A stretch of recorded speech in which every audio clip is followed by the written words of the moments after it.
বালুরঘাট ব্লকের জলঘর গ্রাম পঞ্চায়েতের অন্তর্গত রাধানগর থেকে গোপীনগর পর্যন্ত চলাচলের একটি মাত্র রাস্তা দীর্ঘদিন ধরে বেহাল অবস্থায় রয়েছে। এই রাস্তাটি মাটির রাস্তা। এমনি সময় চলাচল করা গেলেও একটু বৃষ্টিতে রাস্তায় হাঁটু জল জমে চলাচল করার রীতিমতো বিভীষিকা হয়ে ওঠে গ্রামবাসীদের। বিগত 2 থেকে 3 দিন ধরে হওয়া বৃষ্টিতেই কাদা জমেছে এই রাস্তায়। স্বাভাবিকভাবেই সাধারণ লোকজনদের এই রাস্তা দিয়ে চলাচল করতে প্রচন্ড অসুবিধা হচ্ছে। স্থানীয় বাসিন্দারা দীর্ঘদিন ধরে দাবি জানিয়ে আসছে যাতে এই রাস্তাটি পাকা হয়, কিন্তু তাদের আবেদন নিবেদনে কোনো রকম কাজ হয়নি এবং রাস্তাটির কোনো উন্নতি হয়নি।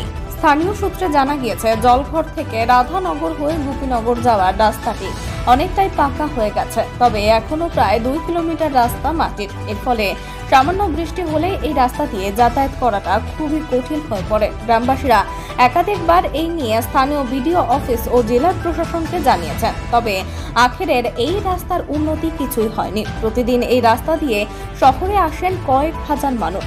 গ্রামের স্কুল পড়ুয়াদের সব থেকে বেশি অসুবিধায় পড়তে হয়। মাটির চালবাকুল উঠে যাওয়া রাস্তা দিয়ে গ্রামের কোনো অ্যাম্বুলেন্স আসে না। এর ফলে অসুস্থ রোগীকে হাসপাতালে নিয়ে যেতেও নাভিশ্বাস ওঠে অসুস্থ বাড়ির পরিবারের লোকজনদের। এখন কবে এই রাস্তাটি পাকা হয় সেই দিকেই তাকিয়ে রয়েছে স্থানীয় বাসিন্দারা। এ বিষয়ে স্থানীয় বাসিন্দা থেকে শুরু করে পঞ্চায়েত সদস্য আমাদের ক্যামেরার সামনে কি বলছেন শুনুন।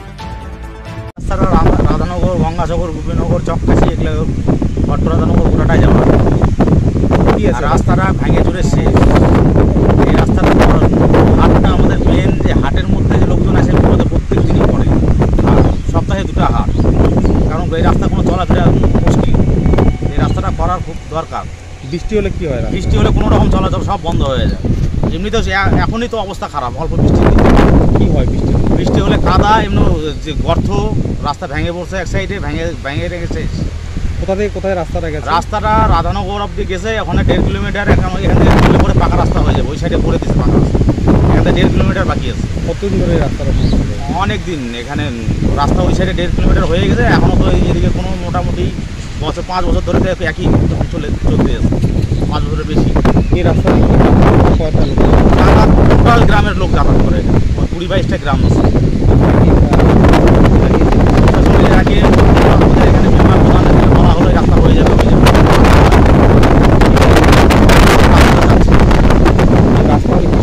রাস্তা হলে আমাদের হাটে যাতায়াত প্রত্যেকটা মানুষের সুবিধা হবে।